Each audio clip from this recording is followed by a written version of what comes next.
মানুষদেরকে বলা হয়েছে তারা যেন এক আল্লাহর বান্দা হয়ে ভাই ভাই হয়ে বসবাস করে। এখন কি আমাদের দেশে ভাই ভাই হয়ে বসবাস আছে? জয় বাংলা বলে মানুষদেরকে একজন আরেকজনকে হত্যা করে। কে জয় বাংলা বললে কি একজন আরেকজনকে হত্যা করা জায়েজ? বলেন তো দেখি, জায়েজ? হারাম। অথচ আজকে আমাদের মুসলমানের সন্তানরা স্লোগান দিচ্ছে যে রাজাকার, এই সমস্ত ব্যাপারগুলো। রাজাকার যেগুলো আছে সবগুলোরই ধরে ফাঁসি দেন যদি তারা হত্যা করে। এটা দেওয়াও উচিত, কারণ তারাও অন্যায় করেছে। অন্যায়ভাবে মানুষ হত্যা করা এটা হারাম। কোরআনুল কারীমে কিসাস নামক একটি আইন দেওয়া হয়েছে। কিন্তু স্লোগানের নিচে যদি ইসলামকে ধ্বংস করার টার্গেট থাকে সেটা ভয়ানক, সেটা সাধারণ ব্যাপার নয়। উপস্থিত, প্রতি বৃহস্পতিবার নিয়ে আজকেও কোরআনুল কারীমের তাফসিরে উপস্থিত আমাদের সম্মানিত মুসল্লিয়ানে কেরাম ও আমার মুরব্বিনে আযম, আল্লাহ রব্বুল আলামিনের দরবারে লাখো কোটি শুকরিয়া যে রব্বে কারীমের দয়ায় আমরা প্রতি বৃহস্পতিবার নিয়ে আজকেও কোরআনুল কারীমের তাফসিরে উপস্থিত হতে পেরেছি। সেই জন্য আমরা সকলেই শুকরিয়া আদায় করে বলি আলহামদুলিল্লাহ। আমরা ধারাবাহিকভাবে আপনাদের সামনে আলোচনা করছিলাম। গত সপ্তাহে আমরা সূরা আল মায়েদা এর ২৬ নম্বর আয়াত পর্যন্ত আমরা আপনাদের সামনে আলোচনা করেছি। বনী ইসরাঈলদের উত্থান পতন এবং জিহাদের প্রতি তাদের বিদ্বেষপনা ভাব, সে বিষয়গুলো আমরা আপনাদের সামনে ক্লিয়ার করেছিলাম। আজকে আমরা আপনাদের সামনে তিলাওয়াত করেছি কোরআনুল কারীমের সূরা আল মায়েদা ৫ নম্বর সূরার ২৭ থেকে ৩১ নম্বর আয়াত পর্যন্ত আজকে তিলাওয়াত করেছি। আজকের বিষয়টাও খুবই ইম্পর্টেন্ট ব্যাপার। আমাদের সমাজে মানুষদের বসবাস করতে গেলে বিভিন্ন সমস্যা হবে, তবে কোন কারণে বেশিরভাগ সমস্যা তৈরি হয় আজকের আলোচনায় সেই বিষয়গুলো চলে আসবে। কেন মানুষদের ভিতর বেশিরভাগ ক্ষেত্রে অশান্তি হয় এবং মারামারি, কাটাকাটি, হানাহানি, এই কারণগুলো এই ঘটনার ভেতর উল্লেখ করা হয়েছে। সেজন্য আজকে আমরা আপনাদের সামনে আলোচনা করব হাবিল আর কাবিলের ঘটনা এবং তার সাথে রিলেটেড অন্যান্য আনুষঙ্গিক বিষয়গুলো আমরা আপনাদের সামনে ক্লিয়ার করব। কোরআনুল কারীমের এটা মূলত কোনো ইতিহাস গ্রন্থ নয়, তবে যতটুকু প্রয়োজন কোরআনুল কারীমে ততটুকু ইতিহাস নিয়ে আলোচনা করা হয়েছে, যাতে করে অন্যান্য যে কেউ কোরআনুল কারীম স্টাডি করবে তারা যেন কোরআনুল কারীমের এই ঘটনাগুলো খুব পরে শিক্ষা অর্জন করতে পারে। সেই জন্য আল্লাহ রব্বুল আলামিন সেই ঘটনাগুলো উল্লেখ করেছেন। এর মধ্যে একটি ঘটনা হলো হযরত আদম আলাইহিস সালাতু ওয়াস সালামের ২ সন্তান। পৃথিবীর আবাদ শুরু মানুষদের মাধ্যমে আর পৃথিবীর বরবাদও শুরু মানুষদের মাধ্যমে। এই জন্য ফেরেশতারা আল্লাহ রব্বুল আলামিনের কাছে মানুষ তৈরির পূর্বেই অ্যাপ্লিকেশন করে বলেছিল, ইয়া রব, আমরাই তো আপনার ইবাদতের জন্য যথেষ্ট, আপনি আবার মানুষ তৈরি করছেন কেন?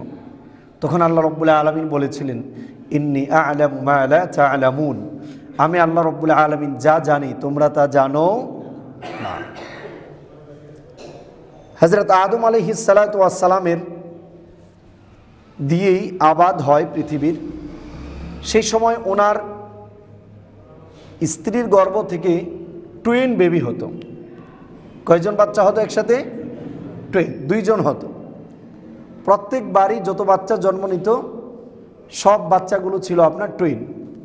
আর সেই টুইনে একাধারে 2 জন পুরুষ হতো না, একজন হতো ছেলে আর একজন মেয়ে।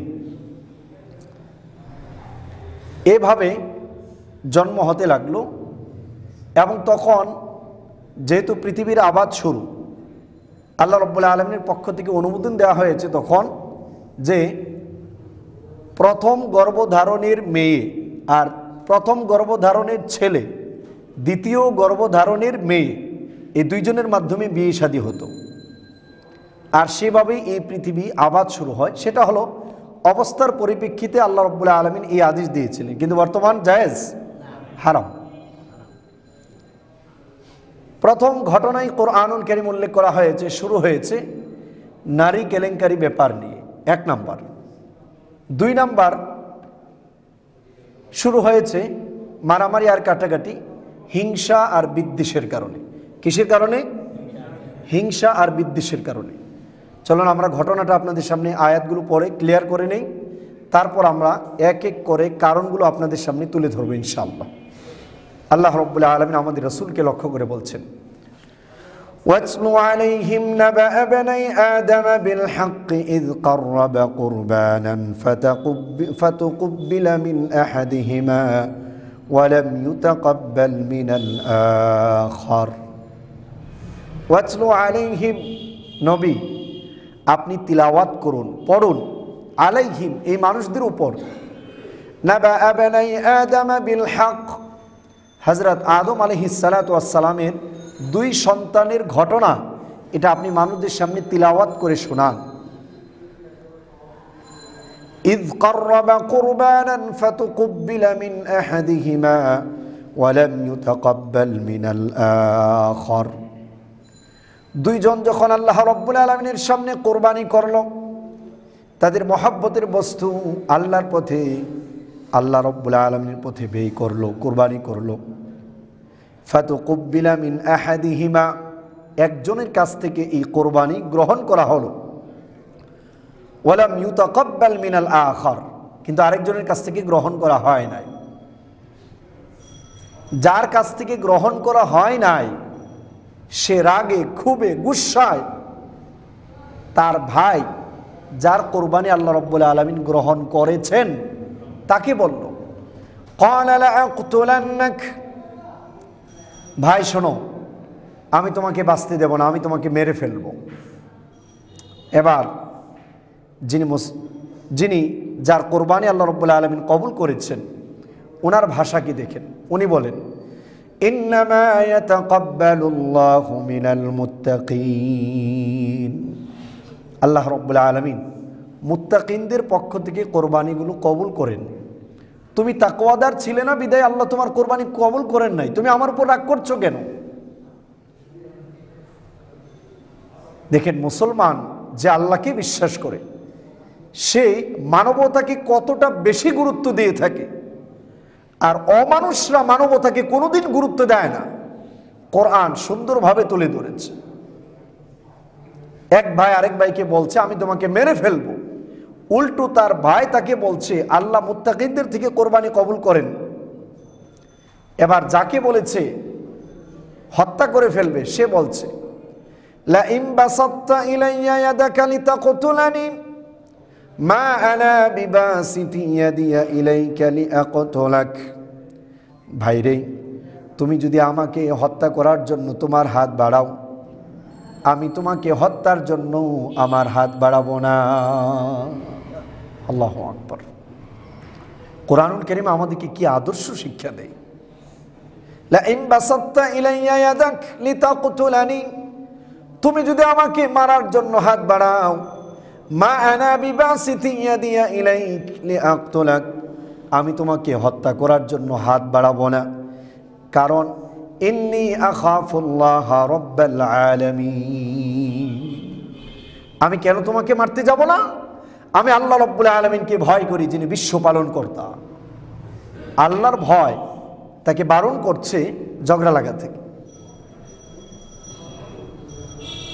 এরপর হত্যা করলে ক্ষতি কার হবে? ভালো মানুষটা তার ভাইটাকে বুঝাচ্ছে, ইন্নী উরিদু আন তাবুআ বিইসমি ওয়া ইসমিক, ভাই হে শোনো, তুমি যদি আমাকে মেরেই ফেলো, আমি চাই তুমি তোমার পাপ আর আমার পাপ তোমার ঘাড়ে নিয়ে নাও।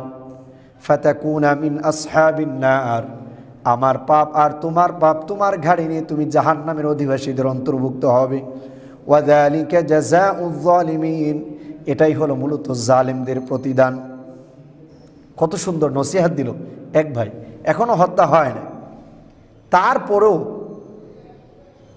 ওই ভাই তার ওই ভাইকে হত্যা করার জন্য সামনে পারল। আল্লাহ বলছেন, ফাতাওয়াআত লাহু নাফসুহু কাতলা আখি, তার অন্তরের প্ররোচনা আসলো তার ভাইকে হত্যা করার। ফাকাতালাহু ফাআসবাহা মিনাল খাসিরিন, সে তার ভাইকে মেরে ফেললো আর সে ক্ষতিগ্রস্ত লোকদের অন্তর্ভুক্ত হয়ে সকাল করলো। মারার পর ওই লাশটাকে কিভাবে সৎকার করবে সেই পদ্ধতি তার জানা নাই। কি করবে? লাশ নিয়ে ঘুরছে। فبعث الله غرابا يبحث في الأرض ليريه كيف يواري سوءة أخيه। অথবা আল্লাহ রাব্বুল আলামিন একটি কাক পাঠালেন, দুটি কাক পাঠালেন এই জমিনের উপর, যেই কাকগুলো একটা আরেকটাকে মেরে একটা আরেকটাকে সুন্দরভাবে সৎকার করলো জমিনের ভেতর, তার ভাইকে শিক্ষা দেওয়ার জন্য। এটা দেখার পর সে বলল, ইয়া ওয়াইলাতা, হায় আফসোস, আ'জাজতু আন আকুনা মিসলা হাযাল গুরাব, আমি কি এই কাকের মতো হতে পারলাম না? এর মানে মানুষের মস্তিষ্কে যখন রাগ ওঠে ওই মানুষ তখন আর মানুষ থাকে না, সেটা পশুর চাইতেও খারাপ হয়ে যায়। ফাওয়ারিয়া সাওআতা আখি ফাসবাহা মিনান নাদিমিন, সে তার ভাইয়ের লাশটাকে দাফন করলো আর সে সকাল করলো ক্ষতিগ্রস্ত লোকদের অন্তর্ভুক্ত অবস্থায়, লজ্জিত। রাগ উঠলো, এরপর একটা করে ফেললেন, তারপর ফলাফল যখন আসে তখন মানুষ বুঝে যে এটা আমি অন্যায় করেছি, এটা তো আগেই থামানো উচিত ছিল। এই হচ্ছে আয়াতের তর্জমা। মূলত হযরত আদম আলাইহিস সালাতু ওয়াস সালামের শরীয়তে ছিল ভাই বোনের বিয়ে, আগের ঘরের ছেলে অর্থাৎ প্রথম গর্ভের ছেলে আর দ্বিতীয় গর্ভের মেয়ে। তা হযরত আদম আলাইহিস সালাতু ওয়াস সালামের এভাবেই যমজ সন্তান হতো। হওয়ার পর তাদেরকে ওই দুই সাইড থেকে তিনি বিবাহে আবদ্ধ করতেন, কিন্তু দুইজনের একজনের নাম হলো হাবিল, আরেকজনের নাম কাবিল। তো কাবিল হচ্ছে ছোট আর হাবিল হচ্ছে বড়। তা হাবিলের সাথে যে মেয়েটা জন্ম নিয়েছে আপনার, তার বিয়ে হবে কাবিলের সাথে, আর কাবিলের সাথে যে মেয়েটার জন্ম হয়েছে তার বিয়ে হবে হাবিলের সাথে। কিন্তু কাবিল যাকে বিয়ে করবে সে মেয়েটা একটু দামিমা, বাদামি রঙের, একটু ফর্সা কম, আর হাবিলের সাথে যে মেয়েটার বিয়ে হবে সে মেয়েটা একটু ফর্সা বেশি। এখন কাবিল জিদ ধরেছে যে সে তাকে বিয়ে করবে না, কালোটাকে বিয়ে করবে না, সে সাদাটাকেই বিয়ে করবে। সে যখন বারবার বলতে লাগলো যে না, কাবিল হাবিলকে বলল তুমি ওটা বিয়ে বাদ দাও, তখন হাবিল বলল যে না, এটা তো ইসলামী শরিয়ার আদেশ, যেহেতু ইসলামী শরিয়া এভাবে আদেশ দিয়েছে আমরা সেভাবেই করব। হযরত আদম আলাইহিস সালাতু ওয়াস সালামের কাছে বিচার গেল। উনি বললেন কোরবানি করো, যার কোরবানি কবুল হবে সেই সেটাকে বিয়ে করবে। দুইজন কোরবানি দিতে গেল, একজন কৃষি কিছু বস্তু রাখলো, আরেকজন একটা গানাম বকরি রাখলো। কোরবানি দেওয়ার পর হাবিলের কোরবানি কবুল হলো আর কাবিলের কোরবানি কবুল হলো না। কবুল না হওয়ার পর সে রাগ করে তার ভাইকে ধমক দিল সে তাকে হত্যা করবে। আগ থেকেই সে রাগ যে আমি যেহেতু বিয়ে করতে পারছি না তাকে হত্যাই করব। হযরত আদম আলাইহিস সালাতু ওয়াস সালাম ডাক দিলেন কাবিলকে ডাক দিয়ে বলল, আইনা আখু, তোমার ভাই কোথায়, হাবিল কোথায়? কাবিল বলল, আপনি না তাকে বকরি চড়ানোর জন্য পাঠিয়েছেন? লা আদ্রি, আমি জানি না সে কোথায়। আদম আলাইহিস সালাতু ওয়াস সালাম তখন কাবিলকে বলল, ওয়াইলাক ইয়া কাবিল ইনতালিক ফাতলুবা খাক, যাও তুমি তোমার ভাইকে তালাশ করে বের করে নিয়ে আসো। কাবিল মনে করলে এটাই হলো সুযোগ। সে একটি হাতে বড় মাপের লোহা নিল, শাবল নিয়ে সে রওনা দিল। সে তার ভাইয়ের সামনে গেল, গিয়ে বলল, সব কিছু কথাবার্তা হওয়ার পর সে বলল আমি তোমাকে হত্যা করব। ভাই তার বক্তব্যগুলো তার সামনে পেশ করলো। হাবিল তাকে বুঝানোর পরও কোনো কাজ হয় নাই। শেষ পর্যন্ত কাবিল হাবিলের উপর আক্রমণ করে তাকে মেরেই ফেলল। মেরে ফেলার পর এখন সে তার লাশ কি করবে? সৎকার করার মতো কোনো পদ্ধতি তার জানা নেই। আল্লাহ রাব্বুল আলামিন দুইজন ফেরেশতাকে কাক বানিয়ে পাঠালেন। একজন কাক আরেকজন কাককে হত্যা করলো। তারপর দেখা গেল ঠোকর দিয়ে মাটি উঠিয়ে ওই মাটির নিচে কাক তাকে রেখে দিল। এটা দেখে এক ভাই অর্থাৎ হাবিলের লাশটাকেও এইভাবে দাফন করলো। এই হলো এই আয়াতের ঘটনা। এবার চলুন আমরা আমাদের মূল বিষয়ের দিকে যাই। নাম্বার 1, হত্যা। মানুষকে হত্যা করা এটা অন্যায়। এই জন্য কোরআনুল কারীমে এই ঘটনাটা তুলে ধরাই হয়েছে যে কাবিল হাবিলকে হত্যা করার কারণেই সে জাহান্নামে যাবে। এই জন্য মানুষ হত্যা মারাত্মক ধরনের জিনিস। তবে হ্যাঁ, পৃথিবীতে মানুষ শান্তিতে বসবাস করতে গেলে কতগুলো রুলস প্রয়োজন। সেজন্য আল্লাহ রাব্বুল আলামিন সেই রুলসগুলো দিয়েছেন। কেউ কাউকে হত্যা করলে তার পরবর্তী তাকে হত্যা করা হবে, মানে হত্যার বিনিময় হত্যা। এটা হলো ইসলামের রুলস। এই জন্য বুখারী হাদিসে রাসূল সাল্লাল্লাহু আলাইহি সাল্লাম বলেছেন, যখনই কোনো ব্যক্তি অন্যায়ভাবে অন্য কাউকে হত্যা করবে তার পাপের একটা অংশ ওই কাবিলের আমলনামায় চলে যেতে থাকবে। এই জন্য হত্যা একটি মারাত্মক ধরনের জিনিস। চলুন আমরা দেখে নেই এই ঘটনায় কয়টা কাজ বা কয়টা অন্যায়ের কথা উল্লেখ করা হয়েছে।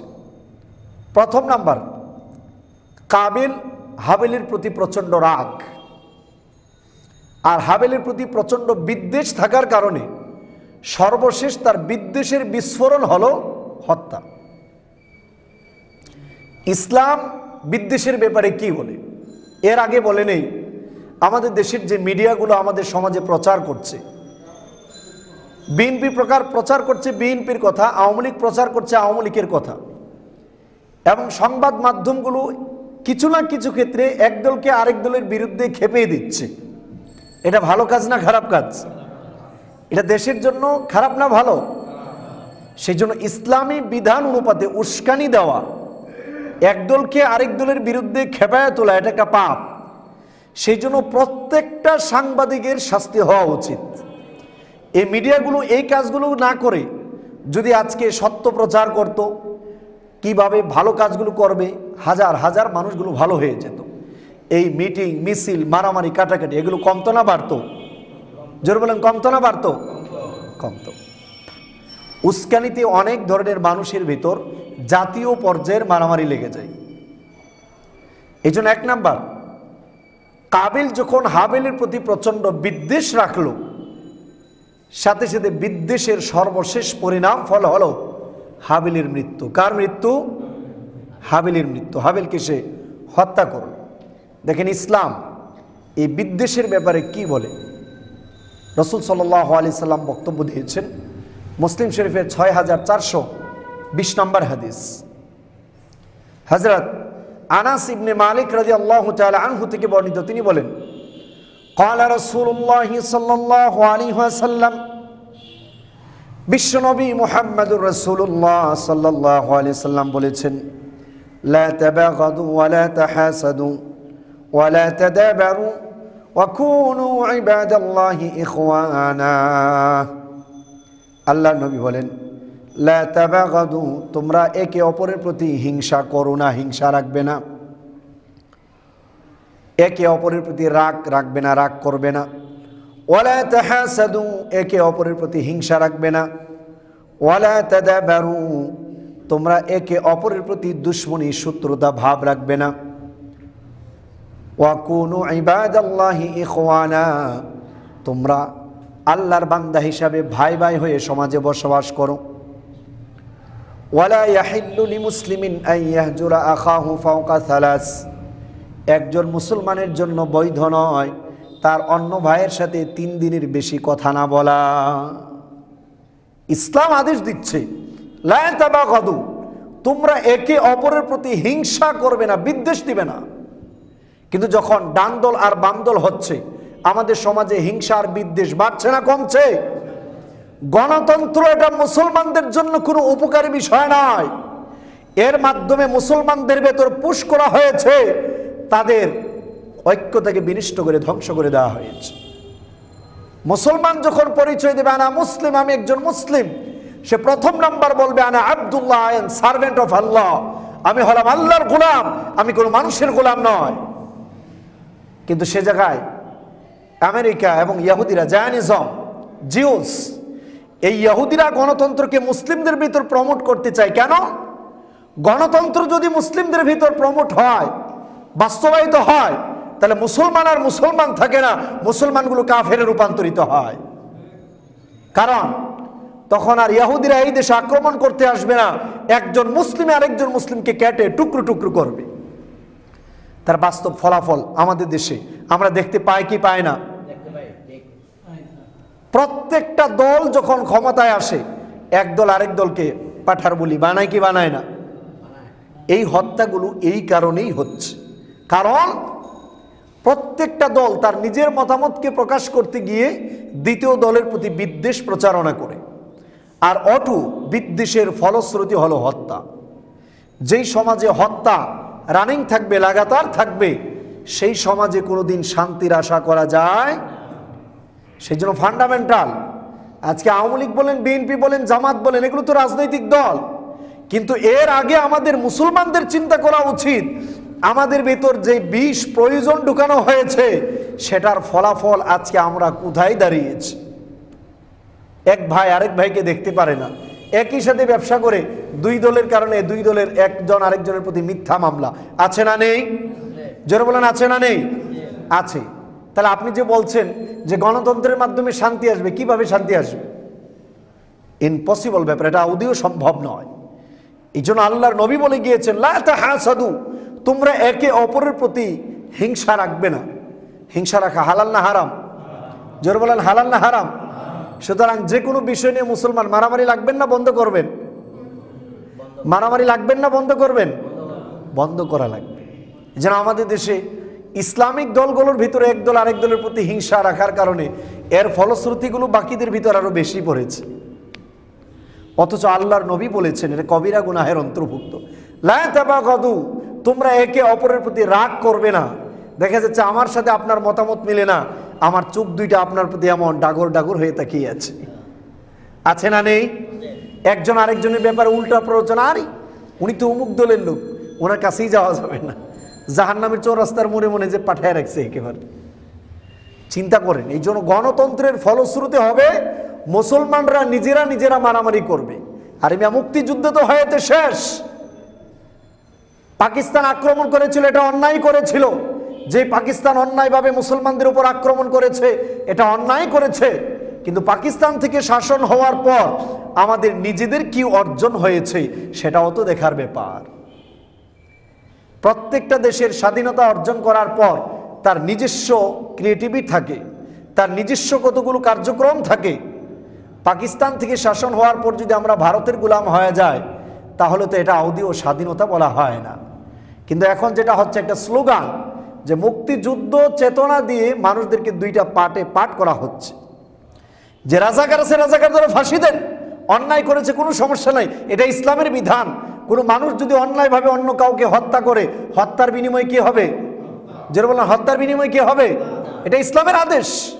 কিন্তু অন্যায়ভাবে যদি কেউ কোনো মানুষকে হত্যা করে, সেটার ব্যাপারেও তো ইসলামের বাণী রয়েছে। এখানে রাজাকার আর পাকিস্তান কোনো ব্যাপার নয়, বড় ইন্টারন্যাশনাল ষড়যন্ত্র হলো বাংলাদেশে ইসলাম প্রতিষ্ঠার জন্য সবচেয়ে বড় বাধা এই বাণীগুলো। যে মুসলমানদের ভিতর মুসলমানরাই যেন ইসলাম কবুল না করে, তারাই যেন কোরআন এবং হাদিসগুলোকে অস্বীকার করে, এই গণতন্ত্রের মাধ্যমে বাংলাদেশে সেই ব্যবস্থাপনা করা হয়েছে। এই জন্য লাভ দিতে যায় না কেউ, বলে আপনি পাকিস্তানের পক্ষে আর ভারতের পক্ষে আর বাংলাদেশের পক্ষে। মাথা ভালোভাবে খাটিয়ে তারপর কাজ করেন, আপনার নিজের কি আছে সেটা চিন্তা করেন। নাম্বার ওয়ান, আমরা মুসলিম, এটা আমাদের পরিচয়। এটা যদি গায়ে বুলেটও লাগে তো এটা পরিবর্তন হবে না, কারণ আমরা জান্নাতে যেতে চাই, জাহান্নামে নয়। এই জন্য দেখেন আল্লাহ রাসূল সাল্লাল্লাহু আলাইহি সাল্লাম কি বলেছেন, লা তাহাসাদু, তোমরা একে অপরের প্রতি হিংসা করবে না। এই জন্য হিংসার উৎস হচ্ছে মুসলমানদের ভিতরে ইফতিরাক, দলাদলি চালিয়ে দেওয়া। যখনই দলাদলি শুরু হয়েছে আর হিংসার মূল উৎস আমাদের সমাজে উঠে বসেছে। সুতরাং এই মূল উৎসটাকে উপরে ফেলতে হবে, তাহলে আমাদের সমাজের সব কিছু পরিবর্তন হয়ে যাবে ইনশাআল্লাহ। 1 নাম্বার, এই জন্য হাবেল হত্যা হওয়ার প্রথম নাম্বার কারণ হলো কি? হিংসা। বলেন প্রথম নাম্বার কারণ কি? হিংসা। যেই হিংসার আগুনে জ্বলে পড়ে কাবেল হাবেলকে হত্যা করেছে, সেই হিংসার আগুনে জ্বলে পড়ে আমাদের সমাজেও একজন মানুষ আরেকজনকে হত্যা করছে, আছে না নেই? সুতরাং যেই কারণে কোরআনুল কারীমে যেই হিংসাকে হারাম ঘোষণা করা হয়েছে, সেই হিংসা বাংলার জমিনে উঠবে, সেটা পৃথিবীর বাংলার জমিনের অন্তত আলেমুল আমাদের উচিত নয় যে হিংসাকে লালন করা, বরং তাদের উচিত হলো হিংসাকে ধ্বংস করার জন্য কার্যক্রমগুলোকে পরিচালনা করা, যে কিভাবে মুসলিমদের ভিতর ভ্রাতৃত্বতা বোধ আসবে। এই জন্য আল্লাহ রসুল বলেছেন, ওয়াকুনু ইবাদাল্লাহি ইখওয়ানা, তোমরা আল্লাহর বান্দা হয়ে ভাই ভাই হয়ে বসবাস করবে।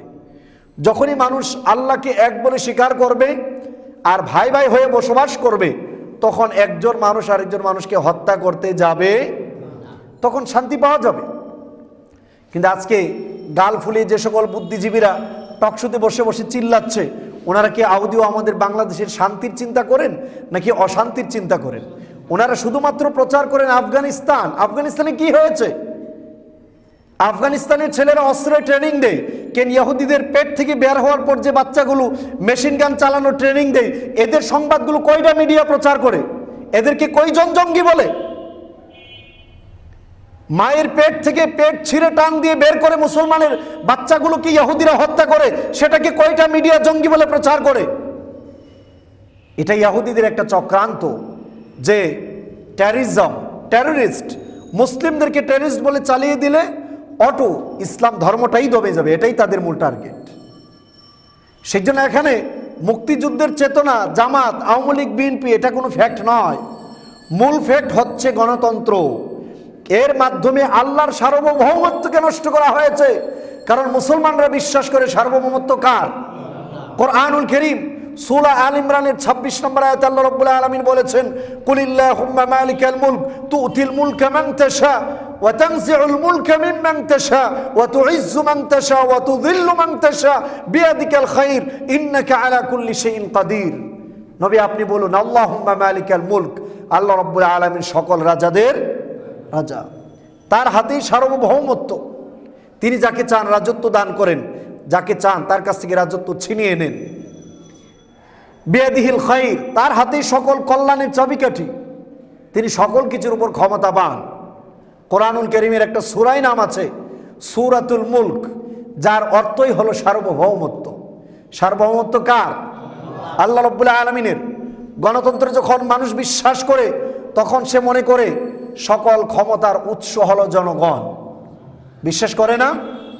এর মাধ্যমে মানুষ মূলত কালেমাকে ভেঙে ফেলে, আল্লাহর সার্বভৌমত্বকে বাস্তবত অস্বীকার করে। এই জন্য এখানে আওয়ামী লীগ, বিএনপি, জামাত, পাকিস্তান, ভারত, এটা কোনো ফ্যাক্ট নয়। সবচাইতে বড় ফ্যাক্ট হচ্ছে গণতন্ত্র। এটা হলো হিংসার মূল উৎস, রাগান্বিতর মূল উৎস, এই জমিনে যুদ্ধের মূল উৎস। কিন্তু তারা গলা ফাটিয়ে বলছে গণতন্ত্র হলে নাকি যুদ্ধ থেমে যাবে। এখানে ব্যক্তিগত যুদ্ধটা বেশি হয়, তখন আর আল্লাহর জন্য কেউ কাজ করে না, তখন ব্যক্তি পেটের জন্য কাজ করে। এই জন্য আলেমদের উচিত মানুষদেরকে বেশি করে বোঝানো আল্লাহ রাব্বুল আলামিনের সার্বভৌমত্ব নিয়ে, যে আল্লাহর সার্বভৌমত্ব আমরা মানব, আমরা মানুষের সার্বভৌমত্ব মানব না। এই জন্য আল্লাহ রাসূল সাল্লাল্লাহু আলাইহি সাল্লাম যখন ইসলাম দেখিয়েছেন, তখন মদিনায় যখন ইসলাম প্রতিষ্ঠিত হলো, মারামারি কমেছিল না বেড়েছিল? মুসলমানদের ভিতর মারামারি কমেছিল না বেড়েছিল? আমাদের দেশে গণতন্ত্র আসার পর মারামারি দিন দিন কমছে না বাড়ছে?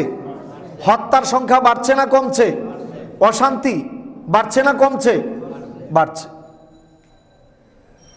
শুধু তাই নয়, রাসূল সাল্লাল্লাহু আলাইহি সাল্লাম আরো বলেছেন, গণতন্ত্রের মাধ্যমে দুই দল যখন হয়, এক দল আরেক দলের সাথে সম্পর্ক ছিন্ন হয়। আল্লাহর নবী বলেন, লা তাহাসাদু ওয়া লা তাবাগাদু ওয়া লা তাকাতাউ ওয়া কুনু ইবাদাল্লাহি ইখওয়ানা। লা তাহাসাদু, তোমরা পরস্পরে হিংসা করবে না। ওয়া লা তাবাগাদু, একে অপরের প্রতি রাগ করবে না। ওয়া লা তাকাতাউ, তোমরা একে অপরের সাথে সম্পর্ক ছিন্ন করবে না। মুসলমান একে অপরের সাথে ছিন্ন করবে কিভাবে সম্পর্ক? কাল কিয়ামতের মাঠে আত্মীয়তা সম্পর্ক সেলা রাহিম আল্লাহ রাব্বুল আলামিন কিছু অভিযোগ দিবে, আলা মান ওয়াসালানি ওয়াসালাহুল্লাহ আলা মান কাতাআনি কাতাহুল্লাহ। আল্লাহ, আজকে যারা আমার সাথে সম্পর্ক ছিন্ন করেছে তুমি তাদের সাথে সম্পর্ক ছিন্ন করবে, আর আজকে যারা আমার সাথে সম্পর্ক রেখেছে তুমি আল্লাহ তাদের সাথে সম্পর্ক রাখিও। এই গণতন্ত্রের মাধ্যমে সম্পর্ক থাকে না ছিন্ন হয়? ছিন্ন হয়। এই জন্য হিংসা বিদ্বেষ এগুলো নিষিদ্ধকরণ করা হয়েছে। ওয়াকুনু ইবাদাল্লাহি ইখওয়ানা, মানুষদেরকে বলা হয়েছে তারা যেন এক আল্লাহর বান্দা হয়ে ভাই ভাই হয়ে বসবাস করে। এখন কি আমাদের দেশে ভাই ভাই হয়ে বসবাস আছে? জয় বাংলা বলে মানুষদেরকে একজন আরেকজনকে হত্যা করে। কে জয় বাংলা বললে কি একজন আরেকজনকে হত্যা করা জায়েজ? বলেন তো দেখি, জায়েজ? হারাম। অথচ আজকে আমাদের মুসলমানের সন্তানরা স্লোগান দিচ্ছে যে রাজাকার, এই সমস্ত ব্যাপারগুলো, রাজাকার যেগুলো আছে সবগুলোরই ধরে ফাঁসি দেন যদি তারা হত্যা করে। এটা দেওয়াও উচিত, কারণ তারাও অন্যায় করেছে। অন্যায়ভাবে মানুষ হত্যা করা এটা হারাম। কোরআনুল কারীমে কাসাস নামক একটি আইন দেওয়া হয়েছে। কিন্তু স্লোগানের নিচে যদি ইসলামকে ধ্বংস করার টার্গেট থাকে সেটা ভয়ানক, সেটা সাধারণ ব্যাপার নয়।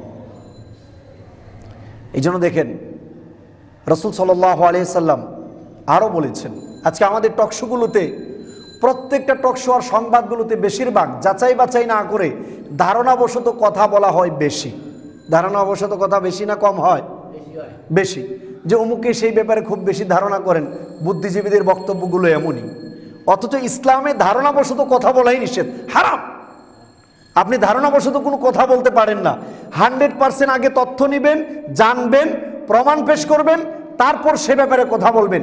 এছাড়া কথা বলা হারাম।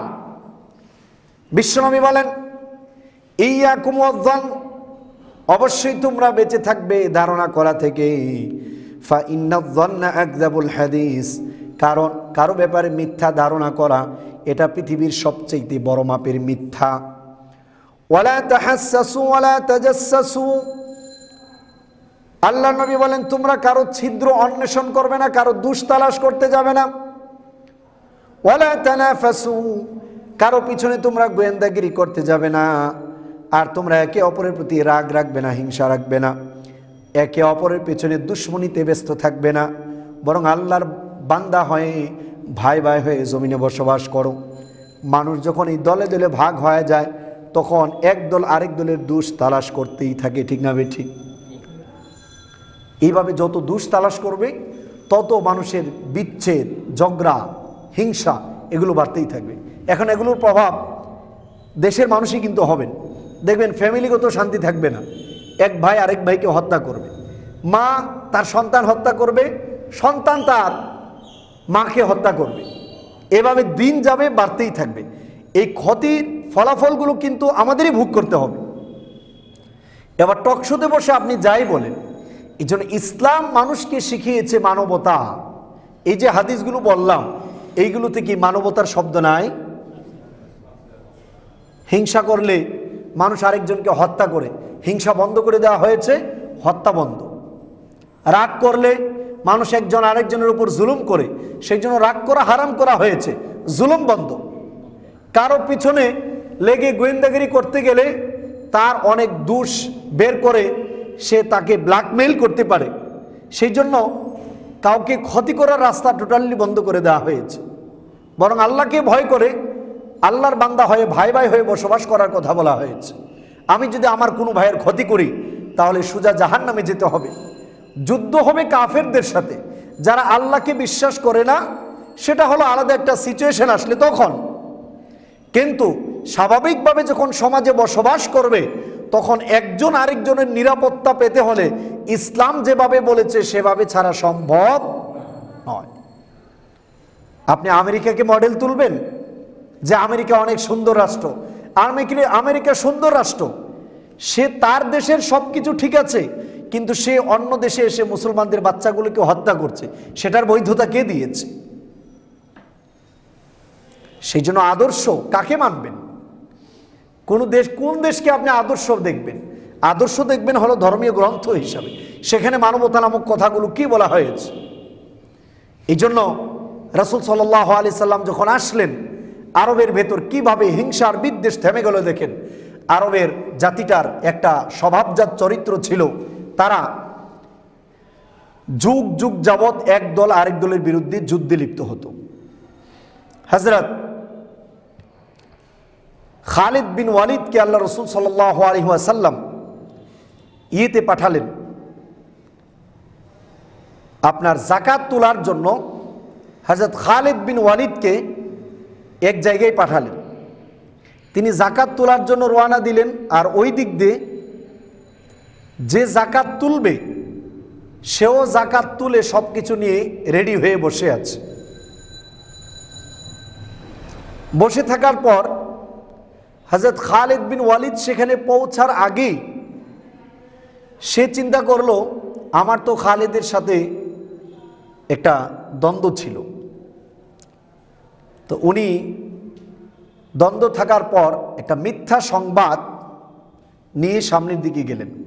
রাসূল সাল্লাল্লাহু আলাইহি সাল্লামের কাছে গিয়ে বলল,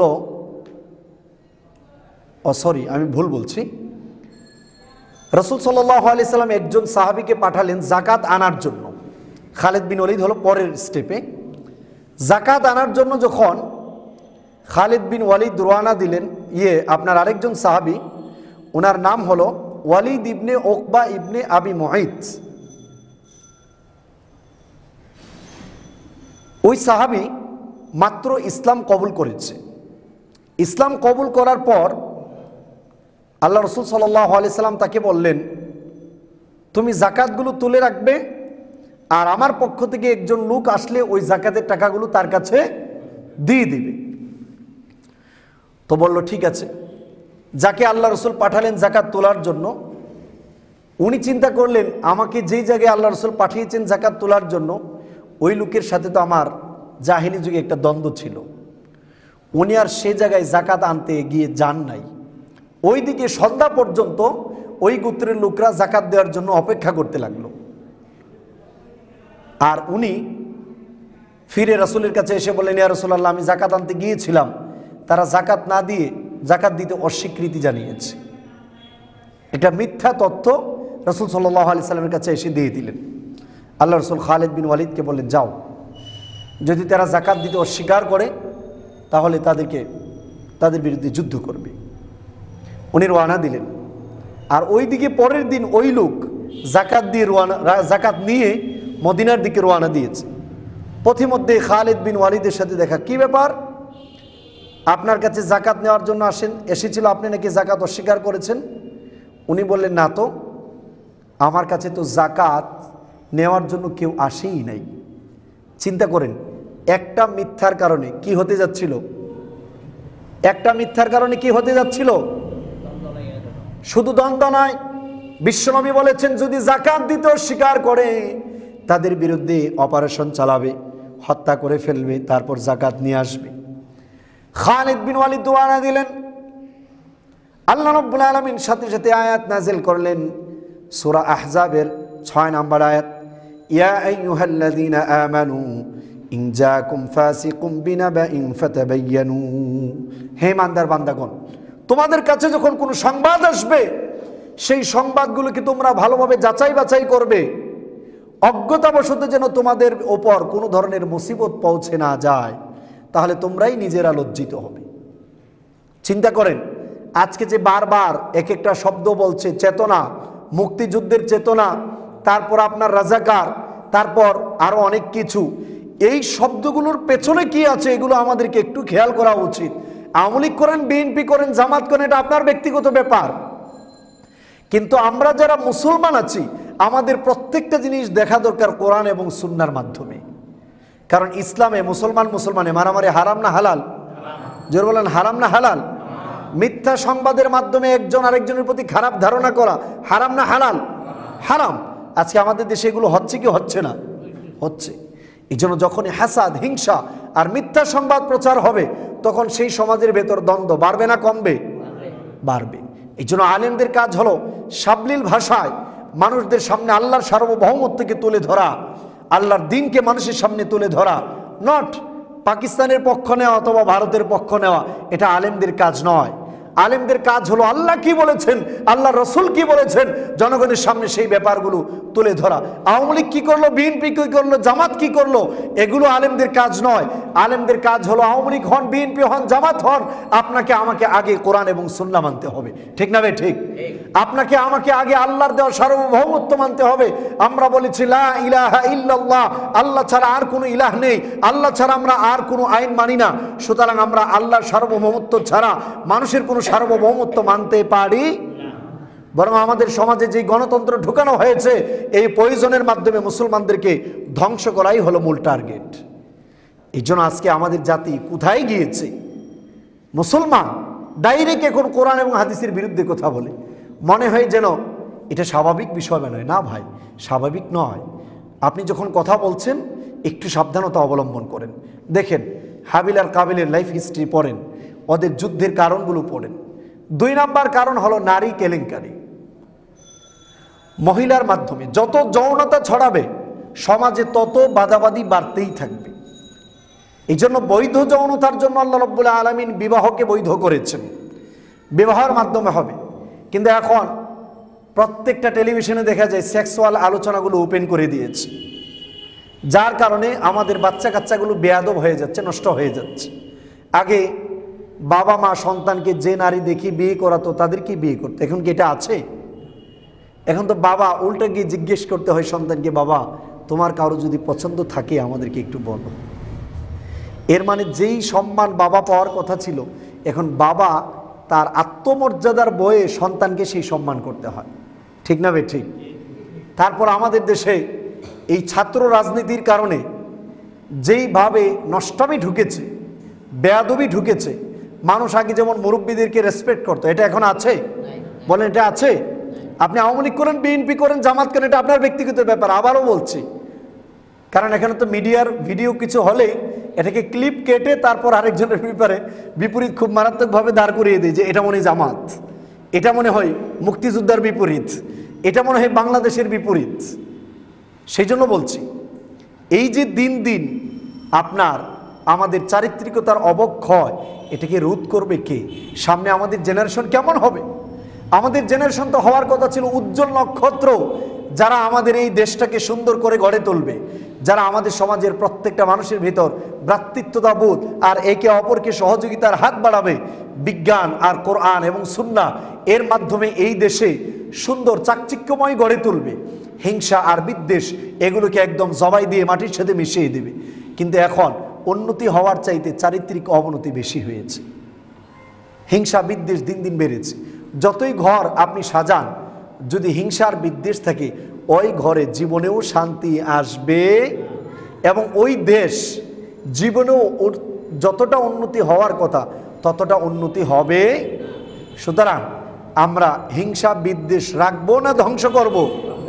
হিংসা এবং বিদ্বেষের যে মূল উৎস গণতন্ত্র, এর মাধ্যমে আল্লাহর সার্বভৌমত্বকে বাদ দেওয়া হয়। এই জন্য মুসলমানদের উচিত গণতন্ত্রকে অস্বীকার করা, গণতন্ত্রকে না মানা। প্রত্যেকটা মুসলিম নেতৃবৃন্দের উচিত চিন্তা করা এর মাধ্যমে আমাদেরই ক্ষতি হচ্ছে, বরং আমরা আল্লাহর বান্দা কীভাবে হব সেটা আমাদের চেষ্টা করা উচিত। আল্লাহ রাব্বুল আলামিন আমাদের সকলকেই আমাদের নিজেদের অন্তর থেকেও হিংসা আর বিদ্বেষগুলো ধ্বংস করার তৌফিক দান করুন এবং আমাদের সমাজের প্রত্যেকটা রাজনৈতিক দলকে কোরআন এবং সুন্নাহগুলো বোঝার তৌফিক দান করুন।